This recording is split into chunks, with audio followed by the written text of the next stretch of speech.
Oh, I'm sorry. You thought that you were going to get vacation in Q4, you sweet, sweet summer child. Q4 is when kingdoms are won and lost, okay? It is the most important 3 months of the entire year of running your accounting firm. If you're the big boss, if you're a leader, if you're a person of influence within the business, your 2026 will be won or lost based on what you do over the next 3 months. Today, my friends, we are getting into the very most important of what those things are. What? You know what I mean? And how to triage those things, because clock's ticking, buddy. Year end's coming up real fast. Before you know it, you'll be looking at Thanksgiving, and then the kids say, Daddy, why is there no presents under the tree? I didn't get to it. I'm so sorry, children.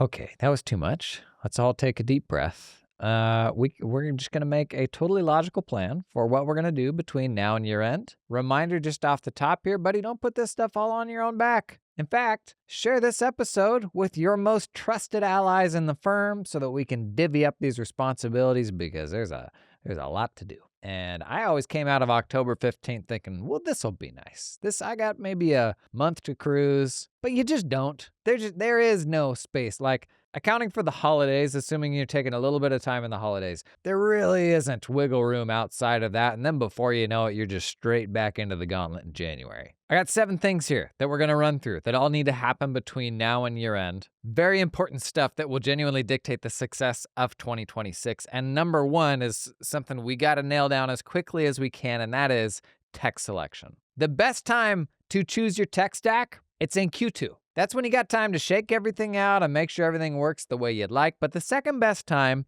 frankly, it's now. It's October, getting that stuff locked down so that you know what you got before you ride into battle next year.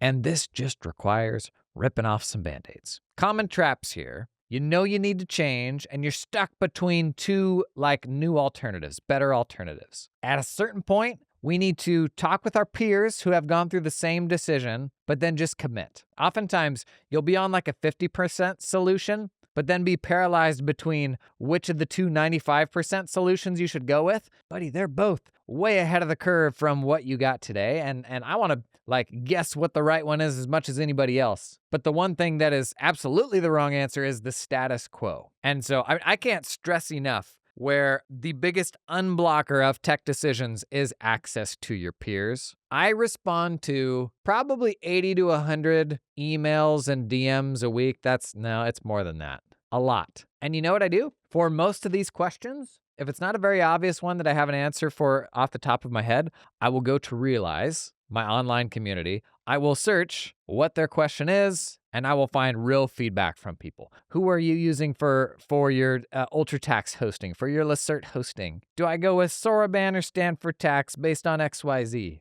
Do I wait for TaxDome to ship their intake stuff, or do I go with this other tool? Has anybody used Juno yet? Here's where I'm at. Do I go with Keeper? Do I go with Client Hub? Do I still need Uncat when Financial Sense does this version of uncategorized transactions? The answer to the questions that you need are in your peers. And some people will move very quickly on what are the steps required to get clear answers, and other people are not. And they'll end up paralyzed by this for months and years. And it's there's a faster way to get to these decisions. So put those questions out on social media. Put those questions out to those local groups. Although watch out with local groups, because it is a lot of legacy folks. If you need help with this, please go and join what I have built in Realize. RLZ.io is the website. Even if you plan on coming in for 1 month, just to ask a question. You're if I get a great answer to this question, it'll be worth it. Then bounce after a month. I can almost guarantee that you won't. Now, there are other accounting communities out there. What I like about my own, pretty progressive group of people. They only found it from this content. So if you are stuck on tech selection, gang,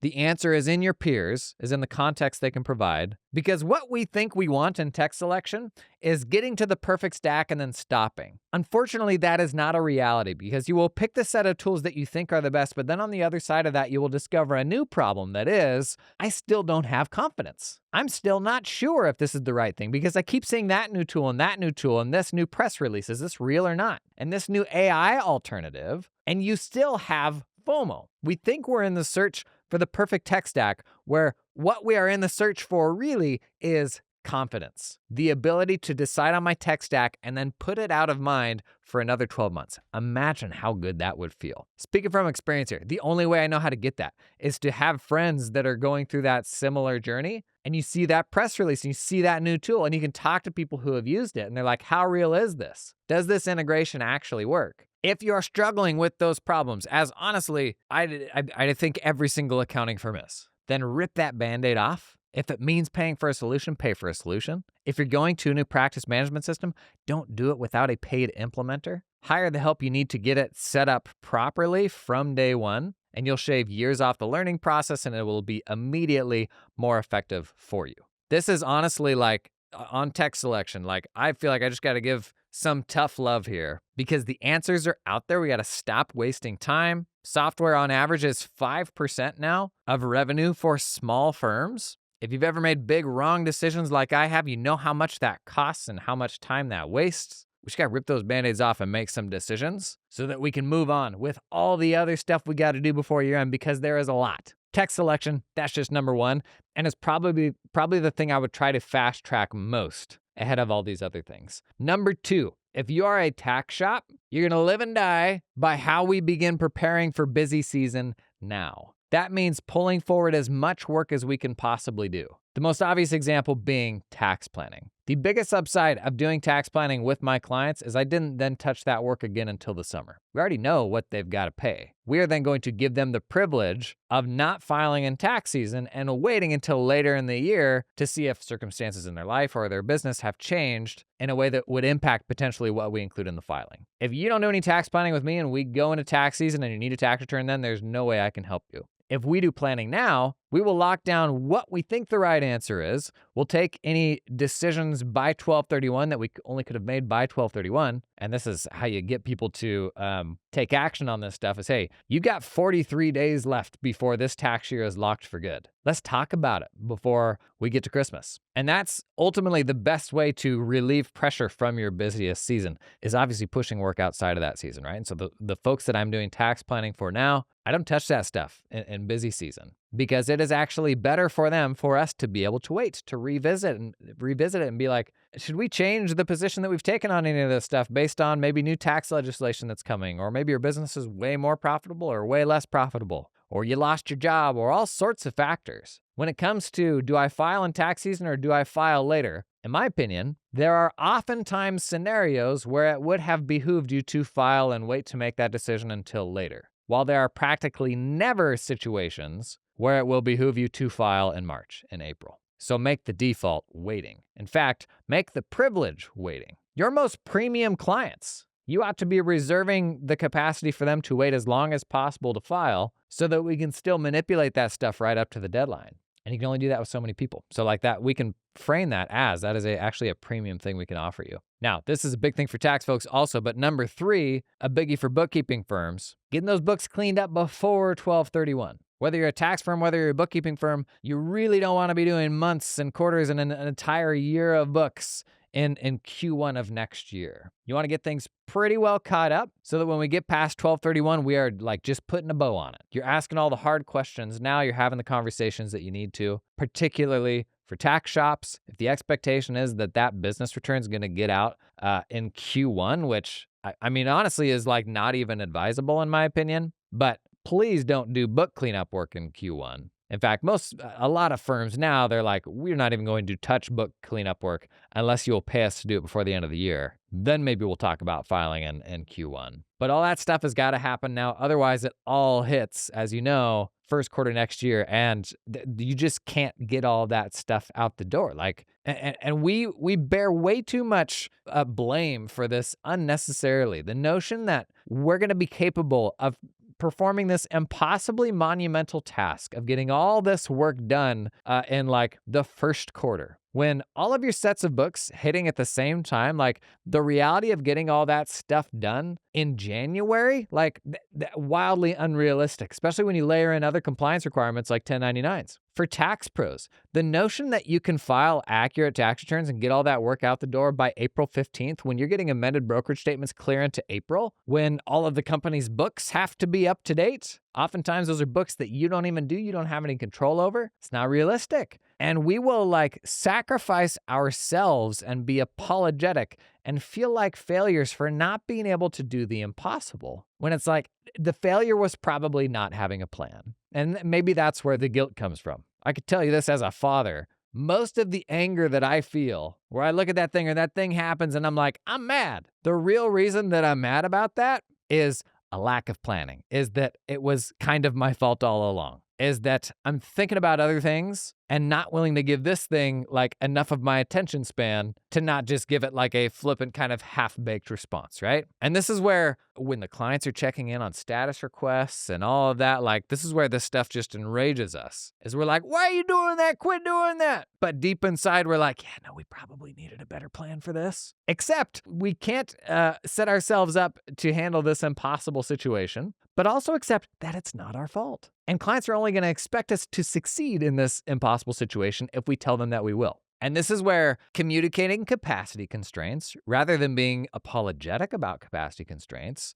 keeps everybody happier and makes you more money. Like communicating your scarcity in the renewal process, saying hey, we got 15 more seats on the bus here. And that's the honest truth, because we are in demand, as opposed to not doing that and just saying, as long as you get me your stuff by March 20th, we should be good. That's not communicating any scarcity. That is usually setting yourself up for failure, because everybody that last year got you their stuff on 325 and 331 and 41 and 45 and 410, they all just bring it in on 310 now, and 320 now, and you've got the same amount of work to do between 320 and 415. So let's be proactive about what we're willing to take on in our busiest season. That starts now. Let's not be afraid to communicate to clients how in demand we are, how scarce we are, and that we can't help an unlimited number of people. And in fact, the people we should be helping are those that are most valuing what we do. If we can go into the end of the year and next year with that mindset, hopefully we can give ourselves some more grace. Capacity, busy season, all of this stuff, it is always a choice, and you are fully in control. There are so many accounting firms who do not work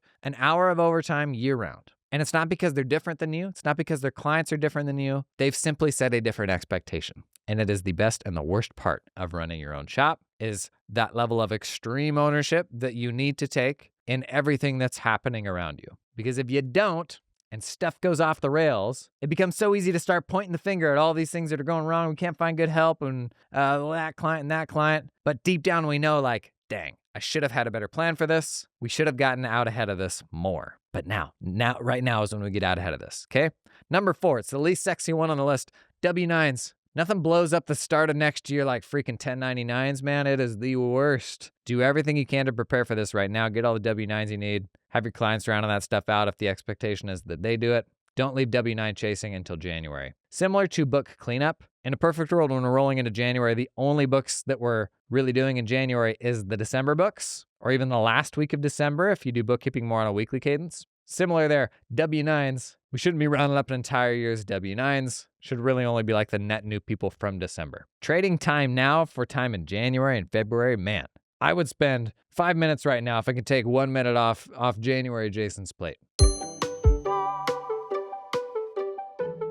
You know what I was just thinking about? Just how much I accommodated my clients' crappy old banks that just created so many workflow nightmares for us. This is an ad read for Mercury, just so you know. Literally having clients share their password with you so you could log into a client's account to a bank. Having to have them send you 2FA codes? Little 2FA codes where the text literally says never share this 2FA code with anybody. So many problems with that. Don't get me wrong, it's an essential part of delivering bookkeeping work. But then I would be so apologetic, yeah, no, I'm sorry, this is such a headache. I wish it didn't suck like this. Gang, there are solutions for this, like Mercury. I literally ditched a traditional bank and use Mercury now myself. The client gives you firm access, and then you assign user access for the people in your firm, and it can get super, super granular, like the way that user management actually should be. So next time, when you get that stupid situation with a client that is not secure, and they're annoyed about 2FA Olympics, just remind them, buddy, there's a solution to this. We can help you with this. We'll help you make the switch to Mercury. You'll have a vastly better experience. You get a bunch of razzle-dazzle features your traditional bank doesn't have, but then we can lock it down with proper access to whoever needs access to it. So the next time they complain, don't apologize. Say, here's the solution. Do you want us to help you through it? Think about it,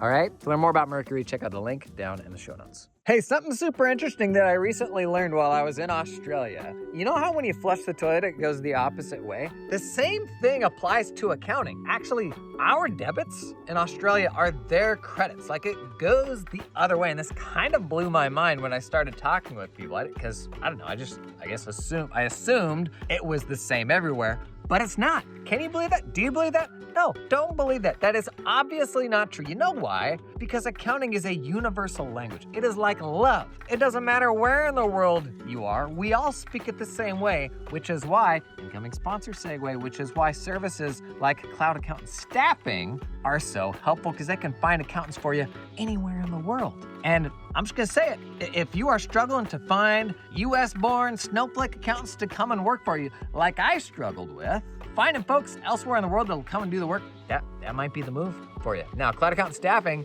it's run by a former accounting firm owner. It's not like a fly-by-night weirdo dude that's reaching out to you on LinkedIn. They can help you find accountants in the Philippines, in Latin America, in South Africa. But you could do all three and run a 24/7 accounting firm. Oh my gosh! I didn't think about that. You got people like working 24 hours a day. That'd be kind of fun. It's some logistical challenges to that. Anyways, Cloud Accountant Staffing also has a platform where you can hop in and self-service and see applicants and schedule interviews with them directly. Pretty cool stuff. Very legit group. I actually know a large number of firms that are very happy users. You'll see this squad out at all the accounting conferences this year. So if this is something that you're exploring, definitely worth chatting with Cloud Accountant Staffing. If you haven't done it before, you're gonna have a bunch of ignorant questions like I did. Like, that's just how it is. That's also the value of a group like this, is they can hold your hand through that. Everything from like, how does security work? What are the disclosures I need to put in front of my clients? How do I do IT with an international team? Like, all very important blockers to work through. But if you want some help, chat with the folks at Cloud Accountant Staffing. Link down in the show notes. Okay, number 5, 3 more to go here. Remember, put somebody in charge of each of these things. If you're the big boss and you put all this stuff on your own back, that's where that stuff goes to die. It's where it gets done in kind of a half-baked way because we can't give it the attention that it needs. And I think often if you listen to my content, because we get so into the weeds on so many different things, it can feel like, wow, every single one of these things feels like a really big job. And the truth is, it is.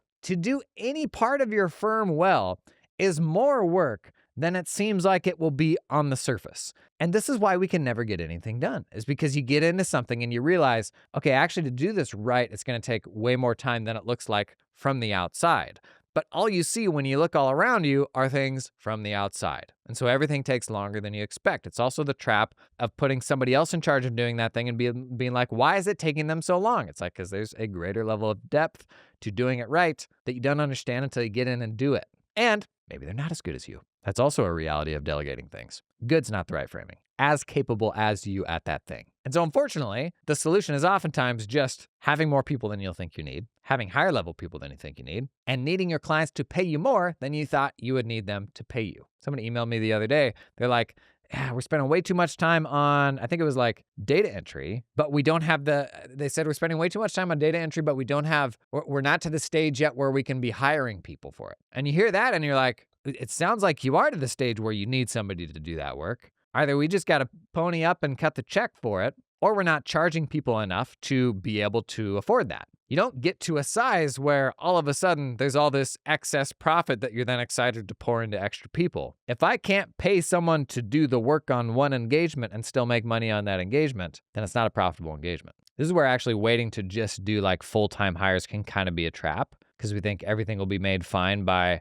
being able to get time from a worker in a more efficient manner by employing them full-time. But until then, the problem is you're doing all that work yourself, whereas you could have a contractor where you're going to bring them in, pay them more. But if you can't make that project profitable with a contractor coming and working for you, then the problem is the project itself. Yes, an employee is going to be cheaper than that contractor, but it's so often that once people finally get to hiring employees, they're like, I can't afford the level of person that I need to get this work done. And it's like, well, like that, the project and the profitability of it was kind of the original sin. Okay, number 5, communicating expectations to clients. What should they expect from you over the coming months? A lot of the things we were just talking about, right? Freaking S Corp owners comp, health insurance going into box 1. We got to clean up your books before the end of the year. How are those W-9s coming along? We can make the mistake here of sending out like an email blast at the last minute and it's just this one communication. And then people don't do it. And we're like, why don't you care about this as much as I care about this? Or why can't you be like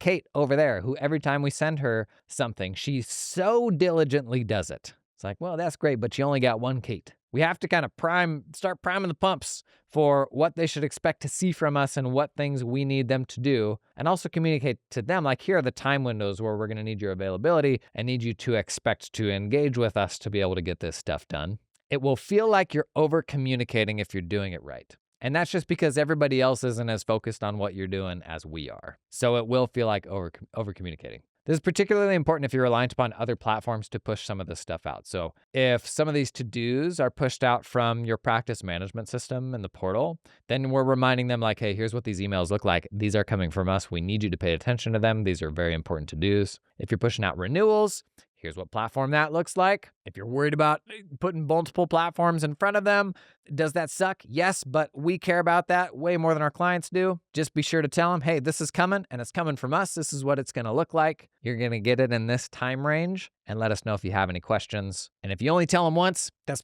probably not enough. Number 6 is a biggie, a real biggie. We got to decide who we're cutting loose. We got to decide who we're riding into battle with next year. This isn't just a client thing. There's also a staff thing. Many of us, in the pursuit of scale and success and status, will build a monster that we find we don't actually want to run. And along the way, you make some trade-offs on clients that maybe weren't the best fit, oftentimes staff that weren't the best fit. And the only mental exercise you need to do to figure out if this is you is to think, is there a version of this business that I could cut down to half the size and in the process eliminate 90% of the headaches and probably only eliminate like 10 or 20% of the profit? If that's the case, you got to think real hard about doing that. That's clients, that's staff, that is the expectations you put on yourself of how much you want to work next year. Really like drill into this, because there's this notion of like loss. If we cut all that stuff loose, it would be like wasted effort. But this is totally a sunk cost fallacy. The most important thing that is here today is you and what you have learned to get here. It's not the business. In fact,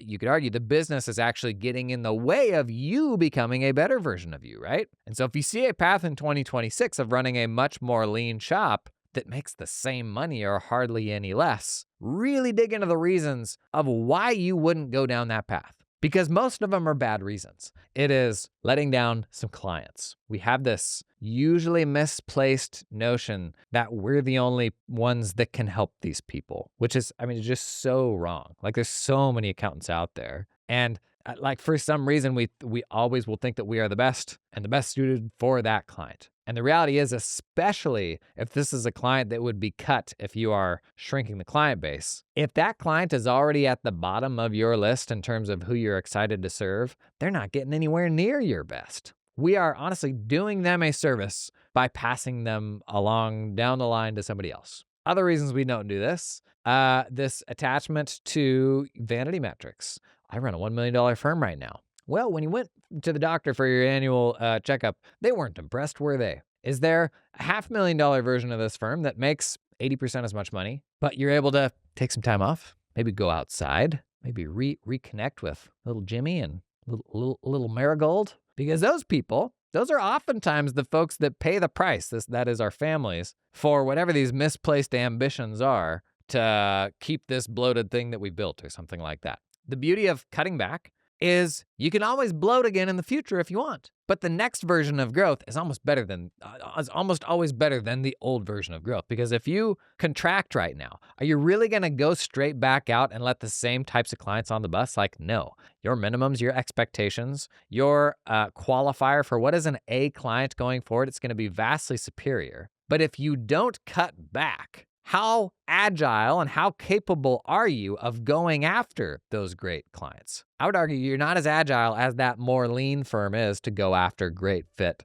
super profitable clients in the future. So, number 6, deciding who you're cutting loose. Everything about Q4, honestly, should be uncomfortable. Pricing and engagement. If it feels great, you probably didn't price it very well, right? And it's amazing sometimes how our brains struggle to keep up with our new reality. If you look back 2 years at one of your proposals, you would be appalled. You'd be like, I would never do that right now. But for us to think forward 2 years, We project that same change forward. We're like, no. I'm not, I don't want to get too big for my britches. That's not how I am. That's not me. Well, like somehow we got here, and that's very different than where we were 2 years ago. Why wouldn't it be very different another 2 years from now where you've continued to grow, the team's continued to grow, and you're in a better place? And so the best clients, the best proposals, like they are the ones that are uncomfortably taking you sort of into that next version of your firm and that next sort of realm that a few years ago you didn't realize was even possible, but is now your reality. Last one, number 7. This is the biggest one. This is the least sexy one. This is the one I want you to sweat over more than anything else. It is your renewals. Re-upping that annual contract. And by the way, if you don't do annual renewals, please do. It is so important. Now, renewals look a little bit different for firms who have not yet gotten off of hourly pricing, hourly billing, and I'll touch on that just a little bit. But renewals, by and large, are left till the last minute. We're always like, yeah, we'll do a better version of this next year, and then we never do. And we just think of them as this sort of administrative burden, and maybe they get pushed off to an admin, and it's just sending out an engagement letter or something like that. Like that is the version of lazy renewals, particularly for hourly firms.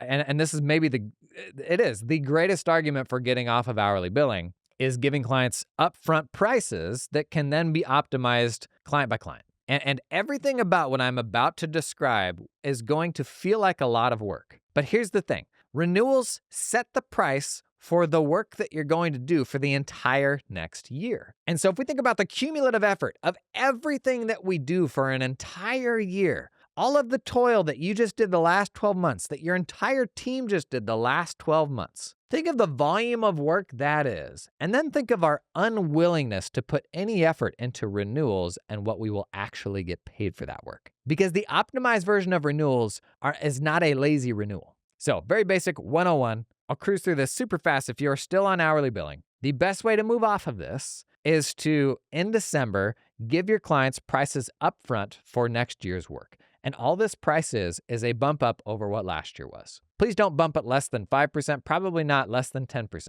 Many of us need to bump it 30, 60%.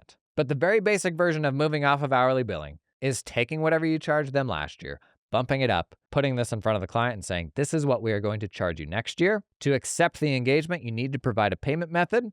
And then when we finish the work, we're going to pull that money. No fussing with invoicing, no chasing them for payments. If you want, you could charge them a deposit up front, but the bare minimum, in my opinion, is getting a payment method. Because I just want them to agree to the price and say, yep, when the work is done, you're good to charge me this, and then I will charge them at the end. Now, as part of that agreement, we're also saying, this is assuming the scope next year is largely the same as it was this year. And you can set parameters around that. What we did in my firm was we said we're still going to measure track time and WIP and all that stuff the same way we always have. And this project will get billed automatically according to the proposal as long as WIP is, not more than 20% above what we expected and not less than 10% below what we expected. So we just had an agreed upon range in the firm. As long as WIP came in within that range, we were going to auto bill the quoted price. And then the portfolio of projects as a whole, we knew exactly where they were going to come in. So that is the most rudimentary version of moving into a more modern renewal approach that I can give you. And the immediate wins are you just saved your partners a whole ton of time billing. You're not going to have any AR anymore. And your clients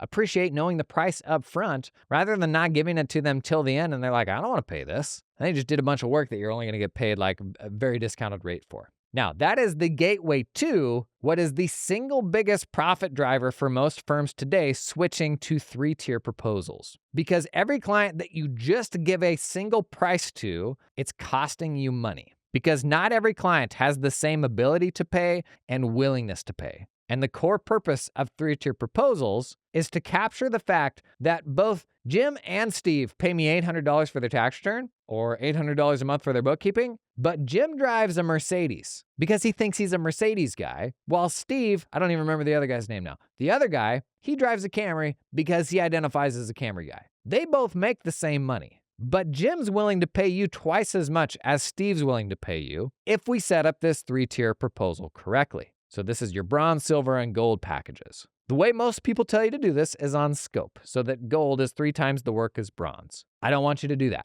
I want you to sell the same dog food. The only difference between bronze, silver, and gold is delivery. So we're selling the same service, but we're selling different delivery. That gold package is something that's going to be super premium and attractive to Mercedes guy. And we're going to tell him there's actually only 17 of these available because we don't have that much bandwidth to be able to do them all. And that can be real. Like, that doesn't have to be, we don't have to make anything up. We're simply communicating our capacity. And you'll find when you put that in front of people, it creates a lot more urgency, and they will actually pay more when they're aware of that. Now, what makes this a huge unlock is the first time you do it, by and large, when you put these 3-tier proposals in front of your clients, what they've done to date, that is going to be the minimum. So they will see, last year they had the bronze plan, and they will have to decide for themselves, do I want to be the buyer of a minimum, or do I want something more? And so what do we offer in those more packages? This is basically the cabin of an airplane. You've got coach, you've got premium, you got first class. It costs an airline about 20% more to deliver first class service, while the ticket costs 2 or 3 times more. That's what we're doing with our service offerings.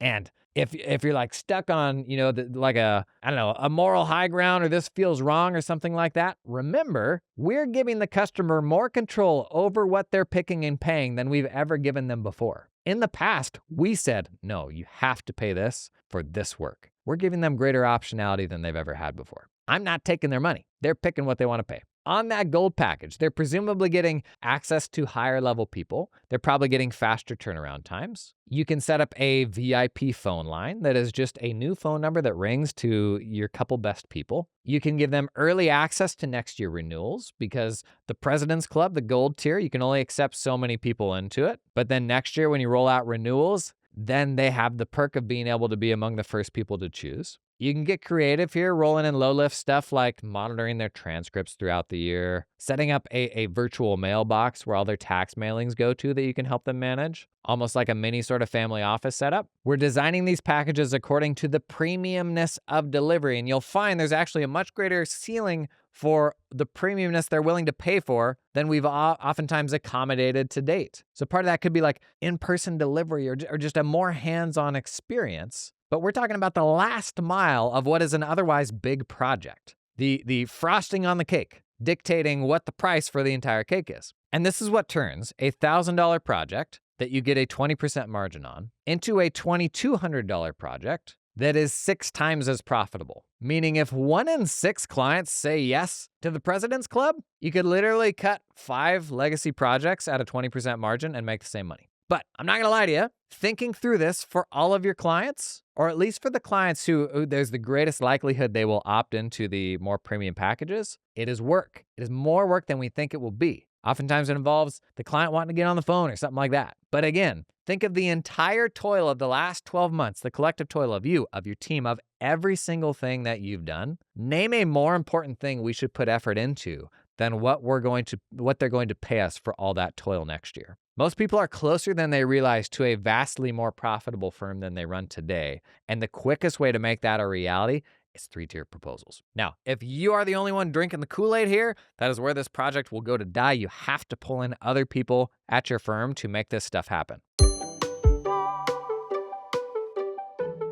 Today's episode is brought to you in part by MakersHub. MakersHub's an accounts payable platform, the one that is going like super hard on AI. Really good for large volume, complex accounts payable scenarios. And gang, this is like a real arbitrage opportunity right now. The clients we have with the messiest accounts payable departments, they're the ones with the most to gain by AI-enabled AP stuff. Unfortunately, the big boys, the traditional bill pay platforms, they're still relying on like OCR technology rather than AI vision models, which just take like the automated extraction so much farther in a vastly more detailed way too, when you can literally pull anything off a document, even handwritten stuff. The degree to which you can then automate not only entry, but also the subsequent approval workflows. Really, really cool. MakersHub does some other stuff I like they have a very, very good two-way sync with QBO, so that MakersHub doesn't become this entirely separate source of truth. If you use a different ERP, they've got a really good API for building your own custom stuff, even for like customizing how you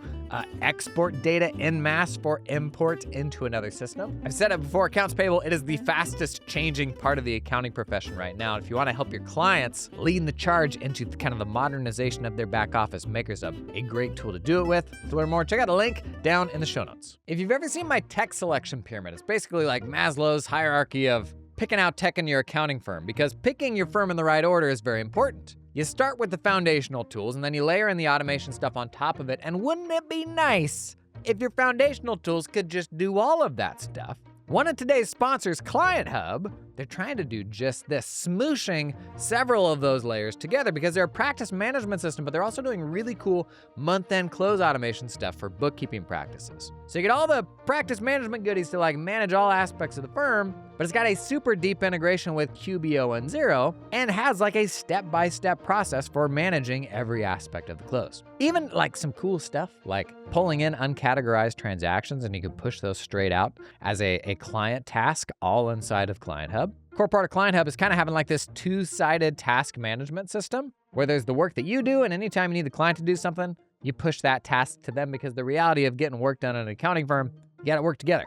We're most often blocked by the stuff that we need from clients, right? So pulling that all together into one system and doing some cool month-end close automation stuff all in one place, Client Hub's doing a really cool version of that now. And if you're a bookkeeping practice, it ought to be on your short list of PMs to look at. To learn more about Client Hub, check out the link down in the show notes. Let me just real quickly run through platforms here on 3-tier proposals to understand what tech do I need, what tech do I maybe not need, what tech does my system have right now. This is the state of this stuff in late September 2025. I don't expect all that much to change in the next 3 months, and even if it did, I wouldn't recommend you use a platform that somebody just rolled out and bet your entire 2026 on that new platform. I am a super progressive guy on tech. As you know, I'm an early adopter through and through, but that doesn't mean I'm gonna run my accounting firm on tech that hasn't already been validated by a bunch of other accounting firms. And that's why I don't get super excited about new product releases, because version 1 usually kind of sucks. It's not until version 3 or 4, like 9 months down the road, where it's actually usable and it has the fringe features that I need. And so for sure, a new feature, it's exciting from the standpoint of here's where they're headed, but it doesn't mean it's something that's going to be particularly useful for me today. So if you are still betting on something that is still unreleased, buddy, pull the ripcord. Let's decide right now on something that actually works and other firms have had good success with. So in a perfect world, 3-tier proposals, every aspect of your proposals could be handled by your practice management system. Right now, you've got a few that have very basic versions of proposals. Canopy has basic proposals. Carbon's rolling out basic proposals. TaxDome, now in beta, has 3-tier proposals, but they can't even be templated yet. So it's not realistic. My understanding is right now it's not realistic that I could generate these at like a large scale. It's more just like one-off sort of stuff. I, to date, have still not seen a practice management system that does 3-tier proposals to the level of what I need, because again, it is a lot of work to set these up. And so those features and bulk creation and how those different items all get set up, like that's a very, very important part of the process because it is so time consuming. And when you look at that screen and the options the client has and sort of the customization that you're able to do there, any little optimization to that screen makes a very big dollar, like real dollars difference to your accounting firm. So this isn't an area where I really want to cut corners. And so if I look at my app recommendation database here, this is jasononfirms/apps. If you listen to this podcast, you should have this by now. This is the inside scoop on every tool in the space, whether I recommend them and why I do or not. 7 leading standalone tools for this stuff in the accounting space. The 2 leaders, I think most would agree, are Anchor and Ignition. Both do a really good job. Honestly, it's hard for me to pick between the 2 of them. I would say give them both a try, see what you like more. Watch out for fees also. There's scenarios where Anchor will be more expensive and there's scenarios where Ignition will be more expensive. That matters. It is one consideration among many. Again, if one is going to convert more clients to a higher tier, get them to pay you a little bit more, like that is my North Star. Now, beyond that, I think the fastest growing tool in this space in the last 12 months, I would probably say is Cone, where you're seeing more people having a good experience with Cone. Another really promising one here, they've been around for a while though, Nuula, spelled K-N-U-U-L-A. Theirs is more like mail merge on steroids, where it feels more like a document editor. They can have built-in payment links and stuff like that, and then you can do those kind of at a really big scale and bulk, but doesn't have the features I want to see from a 3-tier proposal sort of thing. Not the same level of like, give me a custom web UI with these 3-tier proposals like you get from the leaders. That's a really important thing to me. iWin does proposals. They're more of a mid-market solution. Most of the folks listening to this, that's not for you. Account Groove, they've been doing a lot of marketing lately. I still don't see their product being as far along as the leaders though. And then Go Proposal, kind of the OG here, but they were acquired by Sage 4 or 5 years ago. Hasn't really gone anywhere. Most of the team has left. At this point, like, it's fine, but at this point, I wouldn't recommend going to Go Proposal just because it's not really going anywhere, while the other platforms are still getting a lot of investment. Now, there's a version of this where you don't use any dedicated proposal platform. That is still a possibility. And this could be as simple as just creating a visual template of these 3 tiers. And honestly, this can be built in like Canva. Canva is a totally free online design tool. A nice thing about Canva is there's templates for everything. So you go to canva.com, create an account, it's free, and just search 3-tier proposal or proposal template. And there will be a whole ton of examples of just graphics that have those 3 tiers. So if you don't want to go all in on a dedicated proposal platform, I would still really try to push you that direction. But if for some reason you're not going to do that, you can just create these visuals, export them to a PDF or an image or something like that to show your client, here's the 3 tiers, like kind of the 3 options I'm giving you, and they just tell you what they want to do. And then you go and presumably manually process that in your practice management system or something like that. That's better than nothing. It's not optimized, but you're going to get paid more even just by putting that visual in front of the client and giving them some optionality. But if I could steer you in a direction, it would be to like a dedicated proposal tool for this. Now that bronze, silver, gold package, one more common question here, and then we'll wrap up on this.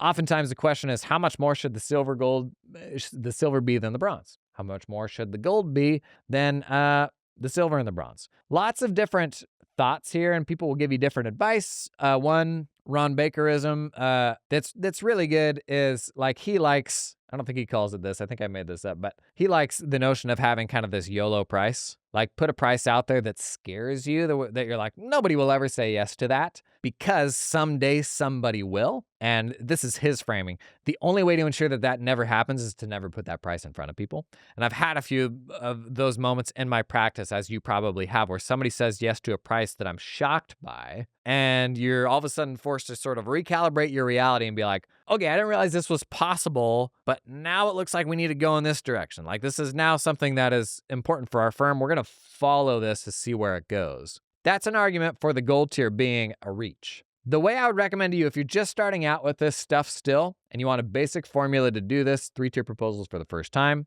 generally I would look for silver, and for reference, bronze is what they paid last year, or a minimum bump up from what they paid last year for most of your clients. Silver, in my opinion, at a minimum ought to be 40% more. And then gold, at a bare minimum, ought to be 80% more. I would shoot more for like 220% of bronze. And again, you will put that down and you will say that over 2 times as much for this more premium service delivery, for faster turnaround times, for access to, a CPA instead of a staff person or an EA instead of a staff person, or the partner instead of a staff person, for us to drive to them to finish signing the forms and like do all that in person. That only makes sense for some of you. But you'll put that down and you'll be like, over 2 times as much, really. And what people are universally shocked by is how many people go for it. We're not tricking them. We're letting them self-select into the option they identify as. Do they identify as a VIP that gets the best option? Spoiler alert, many entrepreneurs,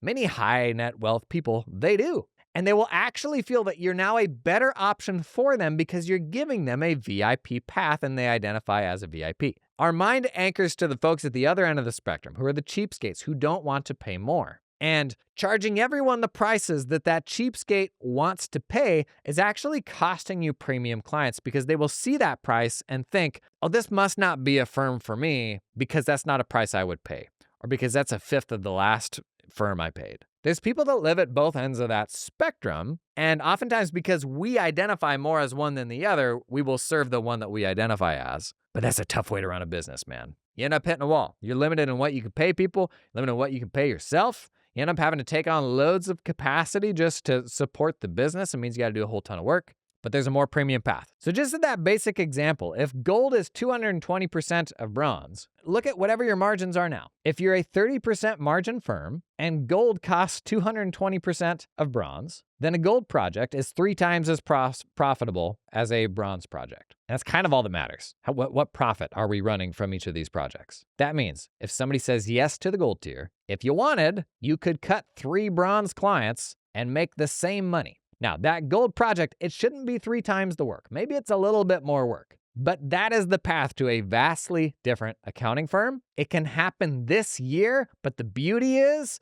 you do the same exercise every single year. Not that you reset everybody back to bronze, but you reassess. Who do we have now? What do they want? You'll find there's an entirely different ceiling that you didn't realize existed. You'll find now that we're living up here, we're actually attracting an entirely different type of person because we've made a service offering that is more tailored to them. We'll learn more about what they want. You will find additional things that you can do that are low-cost ways to deliver a more premium delivery of the exact same service. And if you're blocked on this, it's usually because we're thinking too far ahead. And this feels too hoity-toity, and you're thinking of this extreme version of it. The reality is it's a baby step thing. It's doing it a little bit each year. And even with some small changes, it can make some really profound, huge impacts on the profitability of the business as a whole, which changes everything. Changes the number of clients you have to serve, how many staff you have to have, how much you can pay your staff, how much you can pay yourself. If you're feeling like the conviction on all this stuff, it's because this is what I did to take an 80-year-old firm to a place that was infinitely more sustainable. You better believe we had every legacy project that you could imagine.